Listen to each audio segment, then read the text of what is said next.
Apogée de Krychek.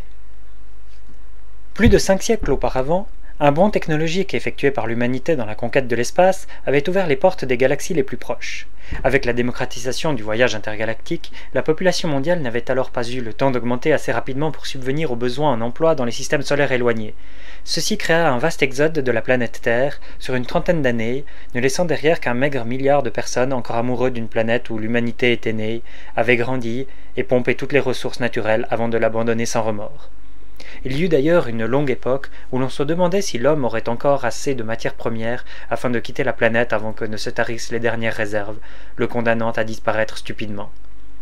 Quelque peu laissés pour compte dans ce mouvement de masse, les personnes restantes sur Terre avaient décidé de rester à part dans ce qui deviendrait vite la plus grande chasse aux trésors de l'espace, à savoir la course aux minerais rares, bien que tous espéraient en trouver en grande quantité, la recherche de formes de vie nouvelles, la création de vastes complexes hôteliers sur des planètes exotiques, sans oublier l'amélioration conséquente de l'arsenal militaire grâce à de fortes avancées technologiques. Ainsi, l'espace était rapidement devenu la terre promise. La navette de transport survolait l'Atlantique à basse altitude vers les côtes européennes. Le sénateur Nesky revoyait une dernière fois les papiers concernant la cérémonie. Dans les épontes à la proue du vaisseau, la grande pièce était éclairée du radieux soleil matinal. Assis à son bureau, il tournait le dos à la grande baie vitrée qui embrassait une large vue de l'océan. Depuis que les colons avaient quitté la Terre pour d'autres mondes, Nesky et ses prédécesseurs étaient en charge de l'administration de la planète entière. Celle-ci ayant été entièrement détroussée de toute ressource naturelle, elle n'avait plus aucun intérêt depuis près de 500 ans pour aucune des nations vivantes dans l'espace. À vrai dire, elle faisait l'objet d'une protection interplanétaire, en faisant une place neutre de la Confédération. La porte du bureau s'ouvrit sur Eina, une secrétaire charmante qui étonnait toujours le sénateur tant elle resplendissait du haut de ses 127 ans. Nesky releva la tête avec son habituel franc sourire. « Voici une dépêche importante de la commission d'études se trouvant au nord de la Russie, fit Eina en lui tendant un fax fraîchement imprimé. « Un fax ? Je suis désolé, je suis pas sûr d'avoir le temps de m'occuper de ceci aujourd'hui. Vous savez que beaucoup de choses ont encore besoin d'être réglées avant la cérémonie. Je crains, Arthur, que ce ne soit important, lui répondit-elle d'un air grave.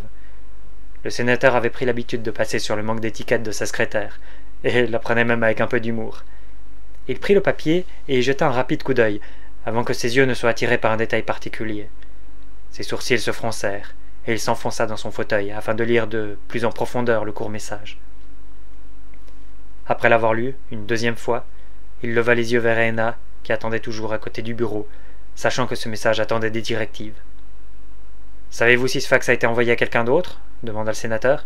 « Non, je ne pense pas. Avez-vous regardé la date d'envoi du message ?» Il en prit connaissance. « Demain ? Il me l'aurait envoyé demain ?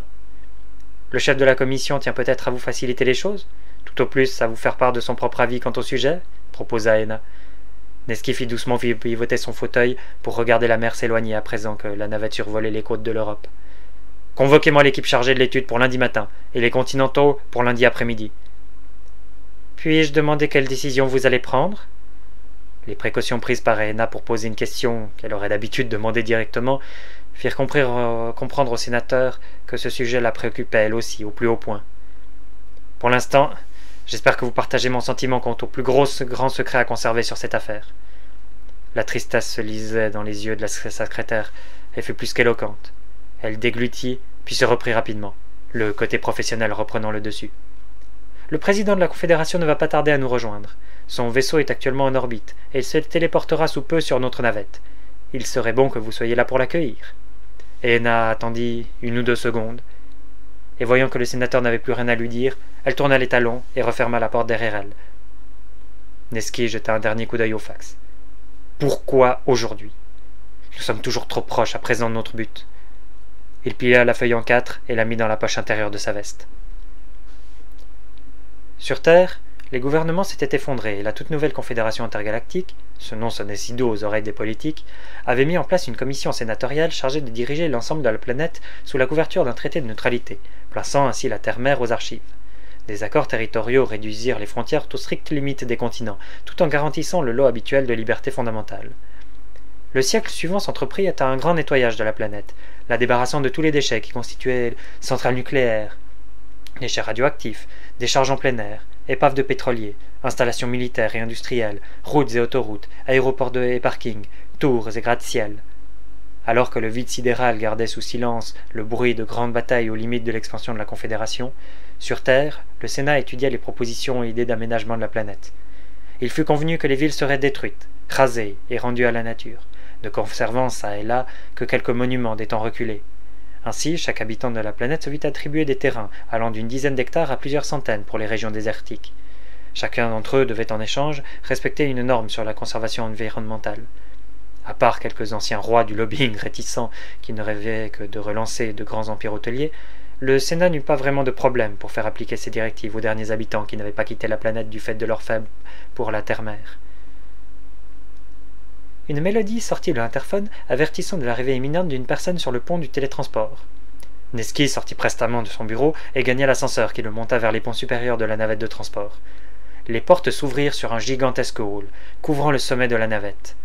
Sur plus d'une centaine de mètres de longueur et une trentaine de largeur, une grande verrière surplombait un salon richement meublé. Les rayons du soleil inondaient la pièce, lui donnant des teintes or et rougeoyantes. Les canapés et barres en bois étaient tous d'un ton rouge foncé et d'un bronze doré, reposant, donnant au salon une ambiance feutrée et chaleureuse. À cette heure matinale, seule une dizaine de personnes se trouvaient ici à travailler ou prendre un café. Neski pivota sur sa droite et aperçut une demi-douzaine de gardes des Secret Service de la Confédération. Ils étaient rassemblés autour d'un cercle dessiné à même le sol de poudre métallique de 2 mètres de diamètre, délimitant la zone d'arrivée. La venue du président avait donné lieu à une restriction d'accès au grand hall, pour la matinée à la haute hiérarchie uniquement. Neski regarda l'heure.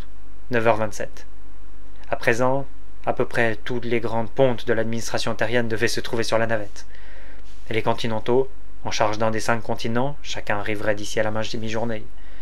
Il fit arriver rapidement le point sur ce qu'il lui restait à préparer pour la cérémonie du soir. Un son rappelant légèrement celui d'une brise l'interrompit dans ses réflexions, et le président de la Confédération se matérialisa au centre des gardes du corps. L'homme d'une centaine d'années se tenait bien droit, les cheveux plaqués en arrière, dégageant son large front tombant sur de petits yeux. Neski s'avança et lui serra chaleureusement la main, alors que les invités du hall tournaient la tête pour assister à la rencontre. Il savait qu'il n'avait pas de raison de s'approcher sans que les gardes du corps ne les gardent à une bonne distance réglementaire. Ils auraient d'ailleurs l'occasion de le voir plus tard, lors de la cérémonie, et de plus près. « Monsieur le Président, votre arrivée ne fait que donner plus de réalisme à ce que nous allons achever aujourd'hui. »« Je vous remercie, Neski. D'autre part, je suis désolé de ne pas avoir eu le temps de faire le tour de la planète avec vous cette semaine.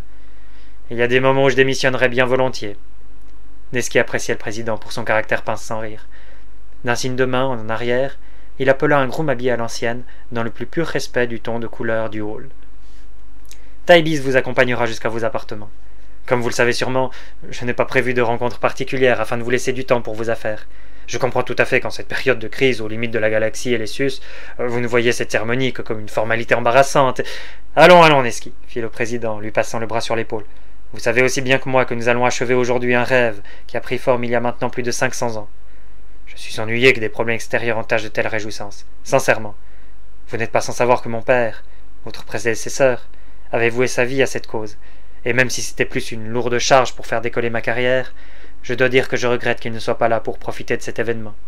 Cette cérémonie est aussi le premier pas vers un futur meilleur. Le président étreignit Neski, le sourire aux lèvres avant de le saluer et de le quitter pour suivre le groupe. Le sénateur regarda le président s'éloigner, puis se détourna vers la cloison boisée à la base de la verrière. Debout, face au mur, il aurait semblé étrange à quiconque ne le connaissant pas de le voir ainsi s'intéresser aux cloisons d'aussi près, là où aucun canapé ou bar ne se trouvait. Sa main rencontra un objet dans sa poche. Il actionna un bouton à la base de celui-ci et ne bougea plus. Pendant quelques instants, rien ne se passa. Puis les boiseries coulissèrent doucement, se rétractant dans le sol. La verrière entière suivit le mouvement. Le gigantesque dôme au-dessus des têtes de quelques personnes rassemblées se rapprocha du sol. Le grand patchwork de vitres colorées descendit ainsi de plus de 2 mètres, laissant tout de même 6 mètres de hauteur sous plafond. Le sénateur se délectait de ce moment à chaque fois qu'il accueillait une personnalité importante, devant lever les murs de bois pour les protéger de toute inquisition extérieure, et les baisser par la suite, pour le plus grand bonheur des adeptes de ce vaste hall. Il se souvint avoir proposé les plans à l'armateur pour sa navette, souhaitant que ce gadget émerveille tout invité.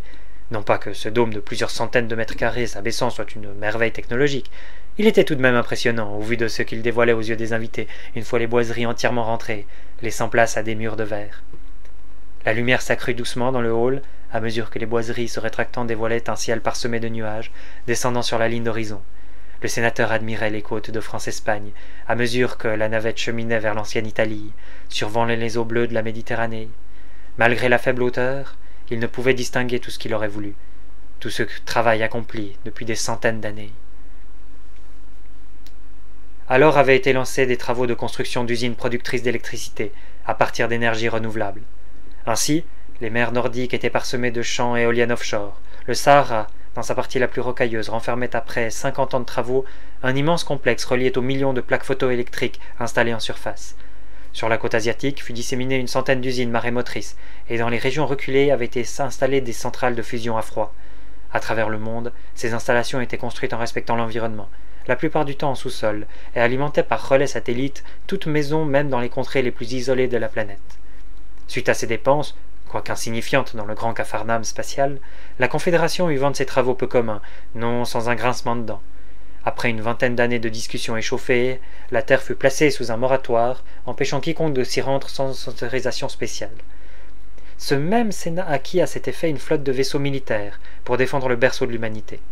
Une sélection draconienne fut mise en place, et les conditions d'exil vers la Terre devinrent pratiquement impossibles à remplir, donnant à ce moratoire une valeur plus que morale.